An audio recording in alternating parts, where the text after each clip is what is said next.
کہ دینی مدارس کی روشنی کو بجھایا جائے بین الاقوامی اور عالمی اداروں کی دباؤں میں، لیکن یہ منصوبہ آپ کا پیشرو انگریز کا بھی تھا، لیکن وہ مدارس کو نہ بجھا سکے، خود بجھ گئے، مر گئے۔ لہذا آپ بھی یہ آرمان، یہ منصوبہ خبر میں ساتھ لے کے جائیں گے۔ آپ مریں گے، آپ بجھ جائیں گے، لیکن مدارس کی روشنی چمکتی ہوئی جاری رہے گی۔ ستار اے جی کی جو ٹرسٹ ہے، شیپا ٹرسٹ ہے، یہ بھی 1860 ایکٹ کے تحت ہو رہی۔ جامعہ اسلامیہ یونیورسٹی کراچی پر آپ کا کوئی اعتراض نہیں ہے کہ وہاں تعلیم ہے، لیکن اس کی رجسٹریشن 1860 ایکٹ کے تحت ہے۔ تو جب میں چاہتا ہوں کہ میرا مدرسہ رجسٹریشن 1860 ایکٹ کے تحت ہو، تمہیں کیوں اعتراض ہے؟ الحمدللہ نحمده ونستعینه ونستغفره ونؤمن به ونتوکل علیہ ونعوذ باللہ من شرور انفسنا ومن سیئات اعمالنا من يهده الله فلا مضل له ومن يضلله فلا هادي له وأشهد أن لا إله إلا الله وحده لا شريك له وأشهد أن سيدنا وسندنا ومولانا محمدا عبده ورسوله أرسله بالحق بشيرا ونذيرا وداعيا إلى الله بإذنه وسراجا منيرا صلى الله تعالى عليه وعلى آله وصحبه أجمعين أما بعد فأعوذ بالله من الشيطان الرجيم بسم الله الرحمن الرحيم يريدون ليطفئوا نور الله بأفواههم والله متم نوره ولو كره الكافرون هو الذي أرسل رسوله بالهدى ودين الحق ليظهره على الدين كله ولو كره المشركون إن الدين عند الله الإسلام ومن يبتغ غير الإسلام دينا فلن يقبل منه وهو في الآخرة من الخاسرين يا أيها الذين آمنوا ادخلوا في السلم كافة ولا تتبعوا خطوات الشيطان إنه لكم عدو مبين صدق الله مولانا العظيم۔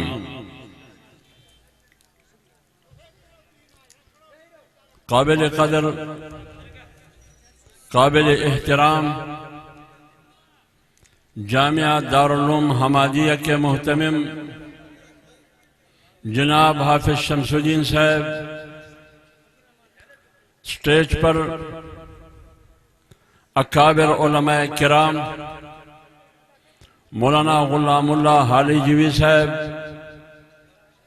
جمعیت علماء اسلام ضلع گوٹکی کے امیر اور ضلع گوٹکی کے جنرل سیکریٹری اور دیگر ذمہ داران جمعیت علماء اسلام، منتظمین مدرسہ کا انتہائی مشکور ہوں کہ آج کے اس عظیم الشان پروقار کانفرنس میں مجھ ناچیز کو شرکت کی دعوت دے کر عزت بخشی۔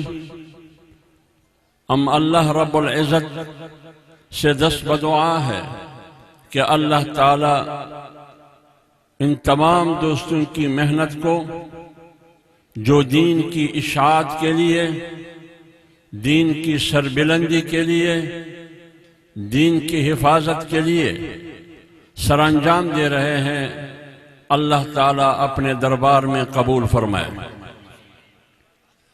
میرے عزیز دوستوں اور بھائیوں،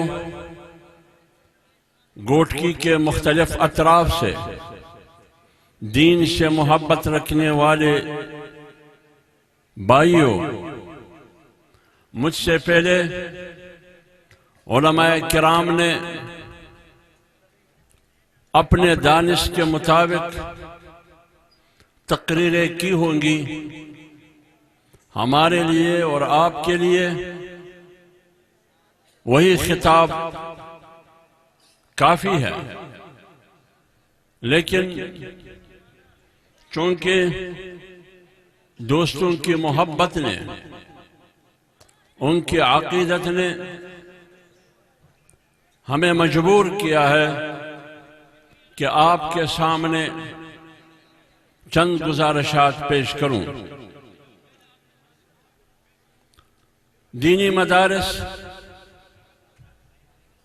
اس کی ایک لمبی تاریخ ہے۔ دینی مدارس نے ہمیشہ دین کی اشاعت کی خدمت کی ہے، قوم کو اور قوم کے بچوں اور نوجوانوں کو ہمیشہ دینی اسلام سکھانے کی کوشش کی ہے، اور انشاءاللہ العزیز ہم دعوے کے ساتھ یہ کہہ سکتے ہیں کہ دینی مدارس اس خدمت میں جو کاوش، جو محنت، جو جدوجہد صدیوں سے وہ کر رہے ہیں، دینی مدارس اس میں کامیاب ہو چکے ہیں۔ یہ الگ بات ہے کہ دینی مدارس کے لیے ہمیشہ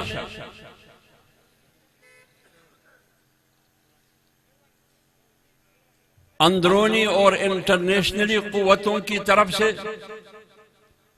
مشکلات پیدا کیے گئے ہیں، مگر اس کے باوجود دینی مدارس اور دینی مدارس کی خدمت میں دن بدن اضافہ ہو رہا ہے، اس میں کمی نہیں آئی ہے۔ یہ سب کچھ علماء کی مرہون منت ہے، یہ ان کی محنت کا نتیجہ ہے، اور قوم کی تعاون سے وہ یہ خدمت سر انجام دے رہے ہیں۔ پوری دنیا پر سب سے بنیادی اور اولین مدرسہ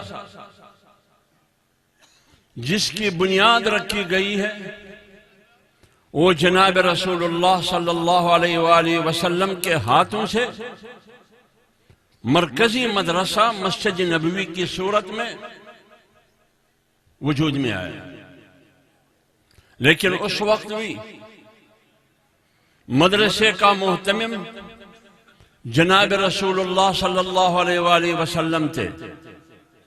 صحابہ کرام اس مدرسے میں زیر تعلیم تھے، جس میں ابو بکر صدیق رضی اللہ تعالی عنہ، حضرت عمر فاروق رضی اللہ تعالی عنہ، حضرت علی کرم اللہ وجہہ، حضرت عثمان غنی رضی اللہ تعالی عنہ جیسے شخصیات پیغمبر علیہ السلام کے زیر سایہ شاگردوں کی حیثیت سے تعلیم حاصل کر رہے تھے۔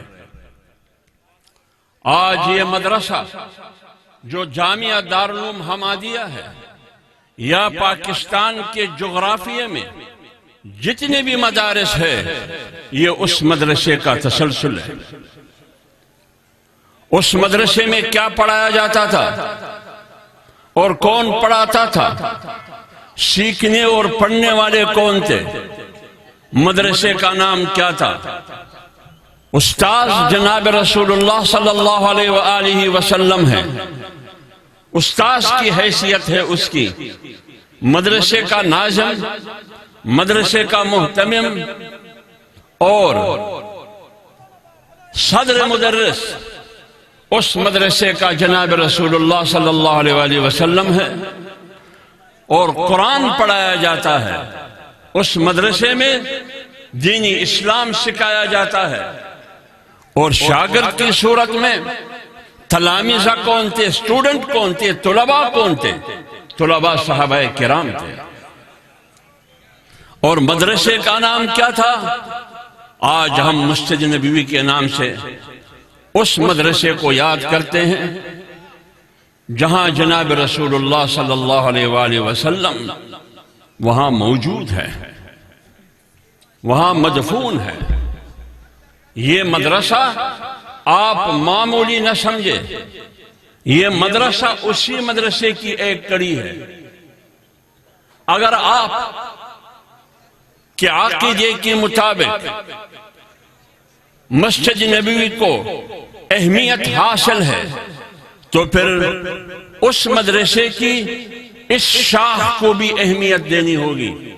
اگر آپ اس مدرسے کی توہین کریں گے، اس مدرسے میں جو علم پڑھایا جاتا ہے اس کی تذلیل و توہین کریں گے، جو طلباء اور اسٹوڈنٹ اور نوجوان اور قوم کے بچے پڑھتے ہیں اس بنیاد پر اس کی تذلیل اور توہین کرتے ہیں کہ وہ قرآن اور اسلام سیکھتے ہیں، آپ علماء کی تذلیل اور توہین اور بے توقیری اس بنیاد پر کرتے ہیں کہ وہ اس خاکی چھار دیواری میں دینی اسلام اور قرآن قوم کے نوجوانوں اور بچوں کو پڑھاتے ہیں، تو یہ دین کی بھی توہین ہے، یہ اسلام کی بھی توہین ہے، یہ انبیاء کے ورثاء علماء کرام کی بھی توہین ہے، یہ مسجد نبوی جو اصل مرکز ہے اس کی بھی توہین ہے۔ کوئی مانے یا نہ مانے، آپ کے نہ ماننے سے میرا کوئی تعلق نہیں ہے۔ اگر آپ نے فیصلہ کیا ہے کہ میں نے گمراہ ہونا ہے، اگر آپ نے فیصلہ کیا ہے کہ میں نے گمراہی کی زندگی گزارنی ہے، اگر آپ نے فیصلہ کیا ہے کہ میں نے شیطان کے راستے پہ چلنا ہے، تو آپ کو آپ کی گمراہی کی زندگی مبارک ہو، آپ کو آپ کے شیطانی زندگی جینے کی مبارک ہو، لیکن ایک بات کان کھول کے سن لے، میرے راستے میں رکاوٹ مت بنو۔ اگر آپ میرے راستے میں رکاوٹ بنیں گے، آپ دینی مدارس کے لیے مشکلات پیدا کریں گے، آپ علماء کے لیے مشکلات پیدا کریں گے، آپ دینی اسلام کے لیے مشکلات پیدا کریں گے، آپ 30,000 مدارس کے لیے رکاوٹیں اور مشکلات پیدا کریں گے، تو پھر یہ بات سن لیں کہ جس طرح جناب رسول اللہ صلی اللہ علیہ وسلم نے جنگ خندق میں مسجد نبوی کی جس طرح انہوں نے دفاع کیا، انشاءاللہ یہ ہم ثابت کریں گے پاکستان کی دینی مدارس کی اسی طرح سے دفاع کریں گے۔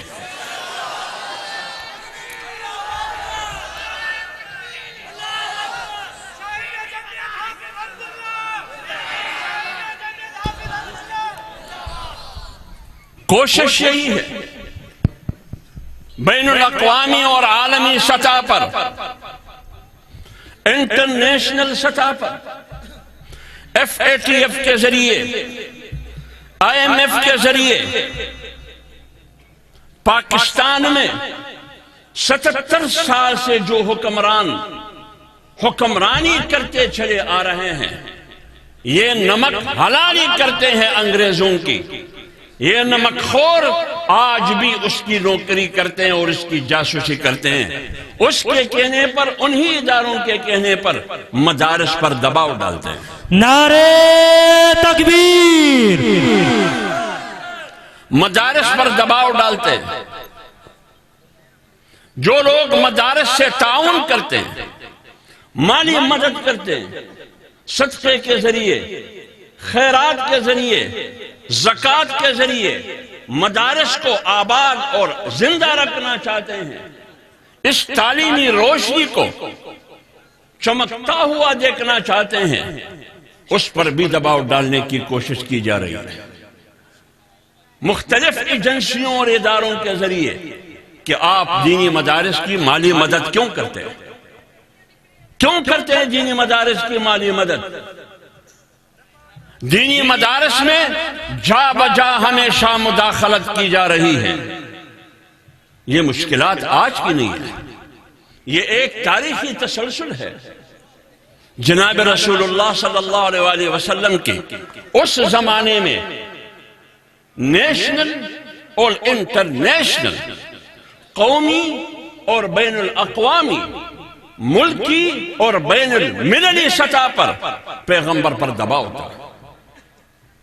اس وقت یہ جغرافیائی اسٹیبلشمنٹ اور حکومتوں نے، زوراور اور طاقتور قوتوں نے اس وقت کے دینی مرکز جو مسجد نبوی تھا، اور جناب رسول اللہ صلی اللہ علیہ وسلم جو اس دینی مرکز کے سربراہ تھے، ان کی شاگردوں کے لیے جو صحابہ کرام تھے، اس علم کے لیے جو دینی مدرسہ مسجد نبوی میں پڑھایا جاتا تھا جو قرآن کی شکل میں ہے، اس کے لیے اس زمانے کے طاقتوروں نے مشکلات پیدا کی، قومی سطح پر بھی، ملکی سطح پر بھی، مدینے کی سطح پر بھی اور بین الاقوامی سطح پر بھی۔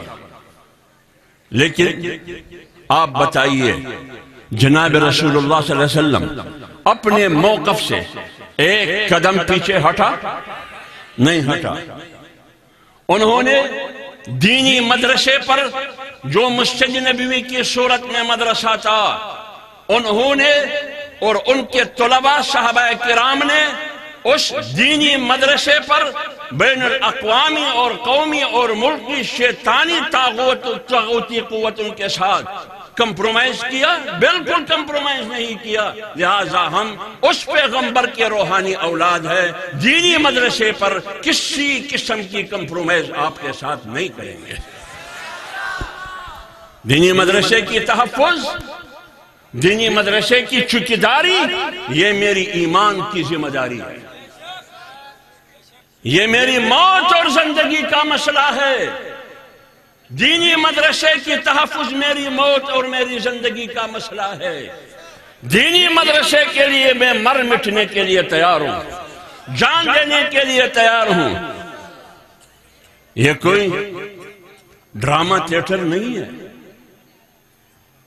دینی مدارس سینما گھر نہیں ہے جس میں فلم چلتا ہے، یہ کوئی فلمی کہانی نہیں ہے، یہ کوئی ڈرامہ تھیٹر نہیں ہے جس میں آپ کو چند گلوکار، چند اداکار اور اداکارائیں نظر آئیں گی، ایک پونک سے سارے بھاگ جائیں گے۔ نہیں، اگر ایک بار داڑھی اور پگڑی والوں نے ایک بار جمعیت علماء اسلام کی قیادت میں، علماء کی قیادت میں اور جمعیت علماء اسلام کے کارکنوں نے، اتحاد تنظیمات مدارس سے اور اس کی قیادت نے، دینی مدارس کے متممین اور منتظمین نے ایک بار فیصلہ کیا تو آپ کو دن میں تارے دکھائیں گے۔ نعرہ تکبیر! حافظ صاحب قدم بڑھاؤ، جمعیت کی قیادت قدم بڑھاؤ۔ ہم چاہتے ہیں جمہوری طریقے سے، آئینی طریقے سے، قانون کے راستے سے، پارلیمنٹ کے راستے سے آپ کے ساتھ بیٹھ کے، آپ کے ساتھ بیٹھ کے، حکومت کے ساتھ بیٹھ کے اور حکومت چلانے والوں کے ساتھ بیٹھ کے، خواہ اسلام آباد والے ہیں یا پنڈی والے ہیں، ان کے ساتھ جمہوری انداز میں آئین کے دائرے میں رہتے ہوئے، آئین پر آپ سے مولانا فضل الرحمان بات کر رہا ہے، مذاکرات کر رہے ہیں، ڈنڈے کے ذریعے نہیں، بندوق اور بارود کے ذریعے نہیں، مارو اور مرو کے ذریعے نہیں، جلاؤ اور گیراؤ کے ذریعے نہیں، ایک جمہوری ماحول میں، ایک جمہوری فضا میں، آئین میں آپ سے مل کے مذاکرات کر کے آئینی ترمیم پر اتفاق کرتے ہیں، جس کو 26ویں آئینی ترمیم سے یاد کیا جاتا ہے، اور بلاول بھٹو زرداری بھی واہ واہ کرتا ہے کہ واہ واہ مولانا، آصف علی زرداری صاحب بھی کہتے ہیں کہ واہ واہ مولانا، شہباز شریف بھی کہتے ہیں کہ واہ واہ مولانا، زندہ باد مولانا، ملک کے دانشور اور وکلاء برادری کہتے ہیں کہ واہ واہ مولانا، یہ ہے جمہوری ویژن، یہ ہے جمہوری ویژن، یہ ہے جمہوریت پسندی، یہ ہے روشن خیال مولوی، یہ ہے اعتدال پسند مولوی، جو مذاکرات کے ذریعے اتنی بڑی کامیابی اور آپ کی قیادت میں آئین کو بچایا، آپ کی قیادت نے آئین کو بچایا، آپ کی قیادت نے اس آئین کی لاج رکھی، آپ کی قیادت نے اس سن 1973 کی آئین کی عزت اور لاج رکھی جس 73 کی آئین پر مفتی محمود رحمت اللہ علیہ کے دستخط ہے۔ کیوں؟ آج کے حکمران چاہتے تھے کہ اس 73 کی آئین کے چہرے کو مسخ کیا جائے، اس 73 کی آئین کے چہرے کو بگاڑ دیا جائے، اس میں انسانی حقوق کہ جو دفعات، جو آرٹیکل ہے، جو شقوق ہے، اس کو پاؤں تھلے روند دیا جائے۔ لیکن جمعیت علماء اسلام نے انسانی حقوق کی تحفظ کی جنگ لڑی۔ جو انسانی حقوق کے علمبردار تھے، سن لے، جو انسانی حقوق کے علمبردار ہے پاکستان میں، بڑی بڑی پارٹیاں، اور کل پرسوں بھی انہوں نے اسلام آباد میں انسانی حقوق کا ایک قومی اور عالمی دن بھی منایا۔ وہی قوتیں، ان کو شرم نہیں آتی، کل انسانی حقوق کی عالمی دن منا رہے تھے، پرسوں ایک آئینی ترمیم جس کو مولانا نے تعبیر کیا ہے کالے ناک سے، اس کے ذریعے انسانی حقوق کو کچرادان میں پھینکنے کے لیے تیار تھے۔ آج وہ بھی کس منہ سے، کس زبان سے، کس چہرے سے انسانی حقوق کی عالمی دن منا رہے ہیں؟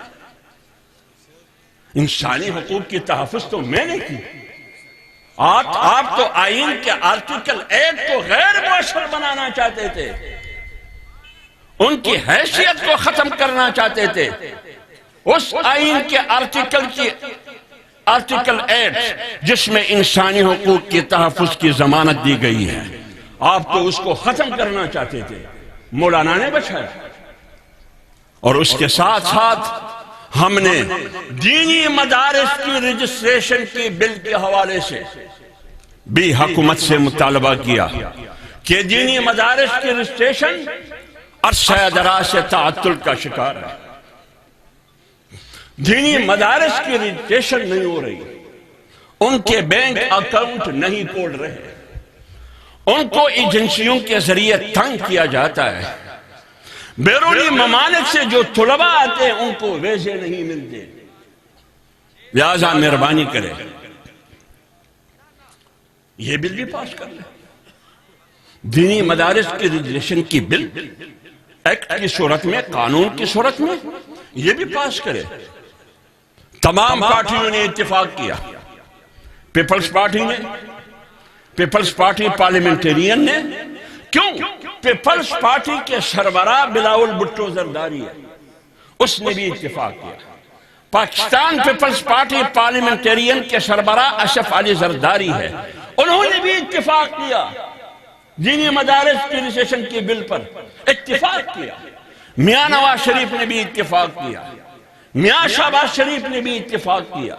پھر اس کے بعد یہ قانون اسمبلی میں پہنچا، قانون اسمبلی میں پہنچا منظوری کے لیے، پیپلز پارٹی نے بھی ووٹ کیا، مسلم لیگ نے بھی ووٹ کیا، MQM نے بھی ووٹ کیا، تمام ترامیم جا کے ایوان صدر پر پہنچ گئے۔ ایوان صدر میں صدر صاحب نے تمام قوانین پر دستخط کی، آئینی ترامیم پر دستخط کی، ایک دینی مدارس کی رجسٹریشن کی بل کے حوالے سے جو قانون ہے اس کو باہر پھینک دیا۔ کیوں؟ یہ آپ کا جمہوری چہرہ، یہ جو آپ کہتے ہیں کہ جمہوریت بہترین انتقام ہے، آپ نے اس بل کو، دینی مدارس کی رجسٹریشن کی اس بل کو جو دونوں ایوانوں نے پاس کیا، قومی اسمبلی نے بھی پاس کیا، سینٹ نے بھی پاس کیا، آپ کی پارٹی نے بھی اس پر اتفاق کیا، مسلم لیگ نے بھی اس پر اتفاق کیا، MQM نے بھی اس پر اتفاق کیا، اور پارلیمنٹ کی سپریمیسی کے لیے ہم پارلیمنٹ کو سپریم دیکھنا چاہتے ہیں، ہم پارلیمنٹ کو خود مختار دیکھنا چاہتے ہیں، تو پارلیمنٹ نے تو فیصلہ دے دیا نا۔ پھر آپ نے کیوں مسترد کیا؟ آپ سے سوال یہ ہے کہ پارلیمنٹ سپریم ہے یا ایوان صدر سپریم ہے؟ سپریم کون ہے؟ میں پارلیمنٹ کے سپریمیسی کی جنگ لڑ رہا ہوں کہ قانون پارلیمنٹ نے پاس کیا ہے، میں پارلیمنٹ کے فیصلے کی تحفظ چاہتا ہوں کہ اس فیصلے پر عمل ہو، اس پر عمل درآمد چاہتا ہوں، لیکن آپ نہ پارلیمنٹ کی فیصلے کو ماننے کے لیے تیار ہے، نہ میرے مطالبے کو ماننے کے لیے تیار ہے، تو پھر آپ کا یہ دعویٰ کہ میں پارلیمنٹ سپریم چاہتا ہوں، میں جمہوریت پسند ہوں، پھر آپ کا یہ دعویٰ غلط ہے، صرف قوم کو دھوکہ دینے کے لیے کیوں کیا جا رہا ہے؟ کہتے ہیں کہ ہم وزارت تعلیم کے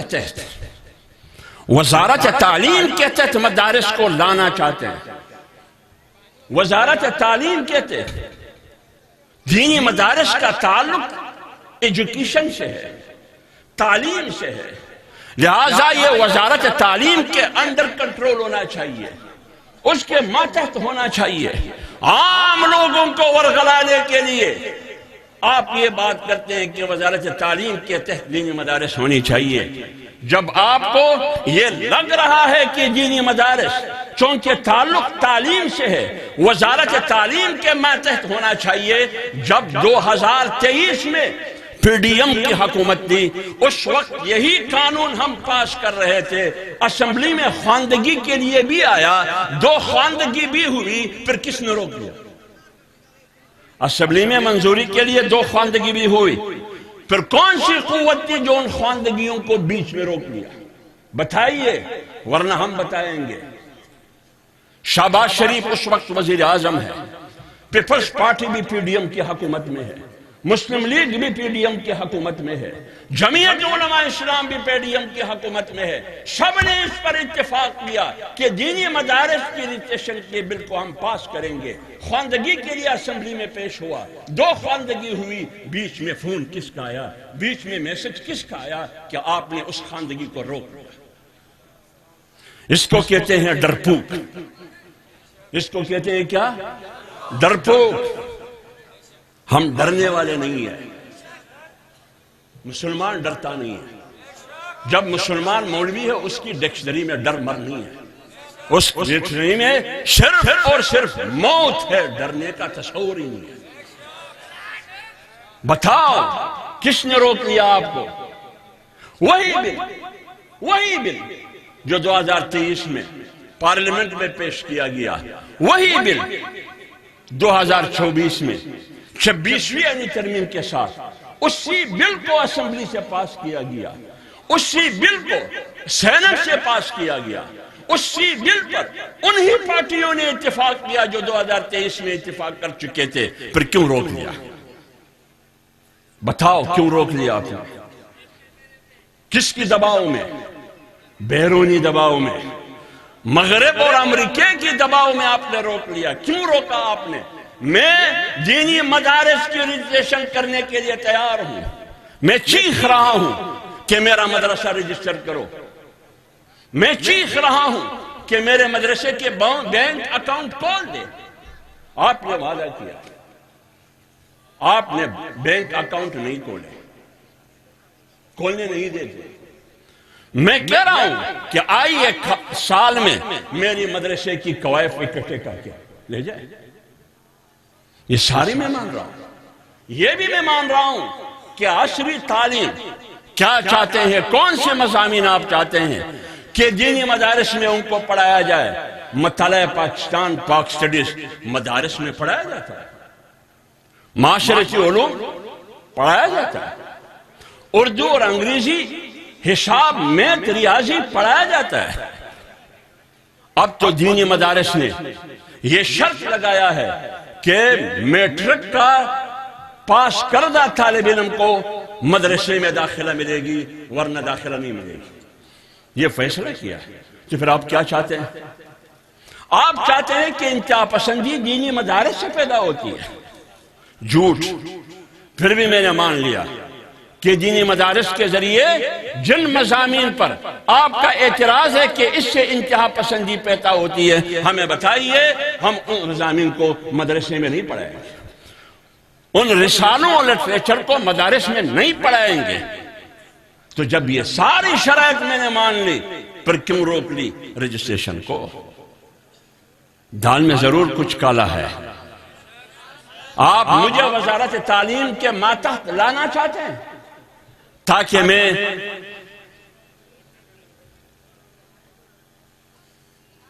اگر فرض کرے 1860 کے ایکٹ کے تحت مدارس کی رجسٹریشن آپ نہیں دیتے، میں سینکڑوں عشری ادارے بتاتا ہوں، سینکڑوں مولوی صاحب، سینکڑوں عشری ادارے یونیورسٹی کی شکل میں بتاتا ہوں کہ وہ 1860 کے سوسائٹی ایکٹ کے تحت ان کی رجسٹریشن ہو رہی ہے، حالانکہ وہ تعلیمی ادارے ہیں۔ تو پھر اس کی رجسٹریشن 1860 ایکٹ کے تحت کیوں؟ ستار اے جی کی جو ٹرسٹ ہے، شیفا ٹرسٹ ہے، یہ بھی 1860 ایکٹ کے تحت ہو رہی ہے۔ آج بھی پاکستان میں جتنی بھی مساجد ہے ان کی رجسٹریشن 1860 ایکٹ سوسائٹی ایکٹ کے تحت ان کی رجسٹریشن ہوتی رہی ہے۔ کیا مدارس کارخانے ہیں؟ مدارس کارخانے ہیں یا نماز پڑھنے کا جگہ ہے؟ وہاں تو آپ کا کوئی اعتراض نہیں ہے، وہاں تو آپ کا کوئی اعتراض نہیں ہے۔ جامعہ اسلامیہ یونیورسٹی کراچی پر آپ کا کوئی اعتراض نہیں ہے کہ وہاں تعلیم ہے، لیکن اس کی رجسٹریشن 1860 ایکٹ کے تحت ہے۔ تو جب میں چاہتا ہوں کہ میرا مدرسہ رجسٹریشن 1860 ایکٹ کے تحت ہو، تمہیں کیوں اعتراض ہے؟ کیوں اعتراض ہے تمہیں؟ اس لیے آپ کی منہ سے بدبو آ رہی ہے۔ کیا آ رہی ہے؟ کس چیز کی بدبو؟ مدارس کے خلاف سازش کی بدبو، مدارس کے خلاف مذموم عزائم کی بدبو، اور کس کے کہنے پر؟ یریدون ان یطفئوا نور اللہ، تم چاہتے ہو کہ مدارس کی روشنی کو بجھایا جائے، تم چاہتے ہو کہ دینی مدارس کی روشنی کو بجھایا جائے بین الاقوامی اور عالمی اداروں کی دباؤں میں، لیکن یہ منصوبہ آپ کا پیشرو انگریز کا بھی تھا، لیکن وہ مدارس کو نہ بجھا سکے، خود بجھ گئے، مر گئے۔ لہذا آپ بھی یہ آرمان، یہ منصوبہ خبر میں ساتھ لے کے جائیں گے۔ آپ مریں گے، آپ بجھ جائیں گے، لیکن مدارس کی روشنی چمکتی ہوئی جاری رہے گی۔ پتہ نہیں آپ کس خواب غفلت میں ہیں؟ آپ کے خیال میں یہ ہے کہ داڑھی پگڑی والے سارے کسرے ہیں؟ آپ کے خیال میں یہ سارے کسرے اور اجڑے ہیں؟ نہیں، آپ جانتے نہیں ہیں۔ دینی مدارس والے چٹائی پر پیدا ہوتے، چٹائی سے اس کا جنازہ اٹھایا جاتا ہے۔ تو پھر واشنگٹن کیوں ڈرا ہوا ہے؟ واشنگٹن کیوں ڈرا ہوا ہے بھائی؟ یورپ اور مغرب کیوں ڈرا ہوا ہے، خوفزدہ ہے اس داڑھی اور پگڑی سے؟ اس بے سر و سامان طبقے سے کیوں؟ ان کو معلوم ہے کہ اس کی ایک بہادری، جرات، شجاعت پر مشتمل ایک عظیم تاریخ ہے، ایک عظیم تاریخ ہے۔ یہ امام ابو حنیفہ کی اولاد ہے، وہ امام ابو حنیفہ جس نے جنگ لڑی خلیفہ منصور کے خلاف۔ یہ امام احمد بن حنبل کی اولاد ہے جس نے جنگ لڑی اس وقت کے حکمران معتصم باللہ کے خلاف۔ ان کو معلوم ہے کہ یہ وہ لوگ ہیں کہ امام ابن تیمیہ کے شاگرد ہے جس نے جنگ لڑی چنگیز اور علاقہ خان کے خلاف۔ ان کو معلوم ہے کہ یہ وہ طبقہ ہے جس نے جنگ لڑی انگریز کے خلاف، کیونکہ یہ مولانا قاسم نانوتوی اور شیخ الہند کی اولاد ہے۔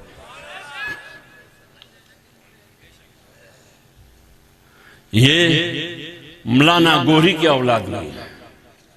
یہ ملا کچھ علماء کو بٹھا کر ہم اس کا احترام کرتے ہیں، اس علماء سے ہماری لڑائی نہیں ہے۔ ان علماء سے جو علماء حکومت کی نمائندگی کرتے ہیں، حکومت کی موقف کی ترجمانی کرتے ہیں، حکومت کی موقف کی تائید کرتے ہیں اور میدان میں نکلے ہیں، اس میں ایک کے بارے میں نے کہا کہ یہ ملا مبارک ناگوری کا کردار ہے۔ کس کا کردار ہے؟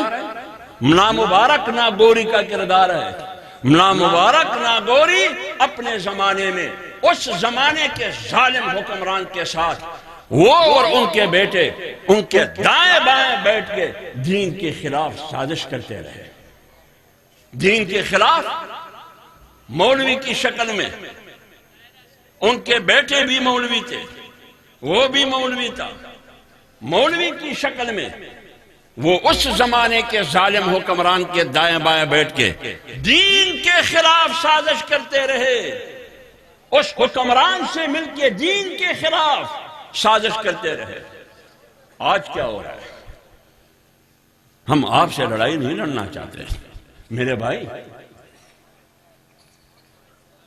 ہم آپ سے تصادم اور ٹکراؤ نہیں چاہتے۔ اگر آپ ظالم حکمرانوں کے صف میں کھڑے ہو کر لڑیں گے پھر آئیے لڑو، لیکن حکومت کے صف میں کھڑے ہو کر لڑو اور آپ کھڑے وہی تین وزراء، وہی تین وفاقی وزراء جو مولانا فضل الرحمان صاحب سے بیٹھ کے 26ویں آئینی ترمیم پر اور مدارس رجسٹریشن بل پر اتفاق کیا، اس کی حکومت نے، وہی تین وزراء نے، وہی تین وزراء انہی لوگوں کے ساتھ بیٹھ کے مدارس کی رجسٹریشن کے خلاف لوگوں کو برگلا رہے۔ اب آپ بتاؤ یہ منافقت نہیں ہے اور کیا ہے؟ یہ منافقت ہے یا نہیں ہے؟ منافقت ہے۔ اور اللہ فرماتے یا ایھا النبی جاہد الکفار والمنافقین، نکلو اٹھو لڑو، کس کے خلاف؟